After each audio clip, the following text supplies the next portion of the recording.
தாய் தந்தையினுடைய அருமை அவ்வளவு இருப்பதால் தான் இன்றைக்கும் ஓரளவு நெஞ்சை நிமிர்த்தி சொல்கிறோம், முஸ்லிம்கள்கிட்ட முதியோர் காப்பகம் கிடையாது. இப்ப ஏதோ அங்கிருந்து வந்துருச்சுன்னு கேள்விப்படுறோம்.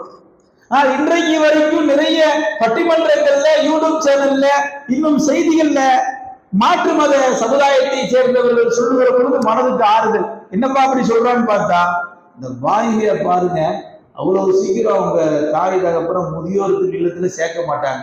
ஏதோ ஒன்னொரு எங்கேயோ ஒண்ணு இருக்கலாம், வழி இல்லாம ஏதோ ஒண்ணு இருக்கலாம். ஆனால் அவ்வளவு சீக்கிரம் சதவீத கணக்கு பிரகாரம் பார்த்தா அவர்கள் அவ்வளவு கொண்டாடுகிறார்கள் என்று சொல்லுவதற்கு காரணம், நம்ம 100% யோக்கியர்கள் கிடையாது. நாம் 100% இஸ்லாத்தை சரியாக பின்பற்றுவதில்லை. இருந்தாலும் கூட ஓரளவு இஸ்லாத்தினுடைய சட்டத்திட்டங்களை நாம் மதிப்பதால் தான் பிற சமூகத்தை சார்ந்தவர்கள் நம்மை மதித்துக் கொண்டிருக்கிறார்கள். இது ஒரு ஜுமாக்களில்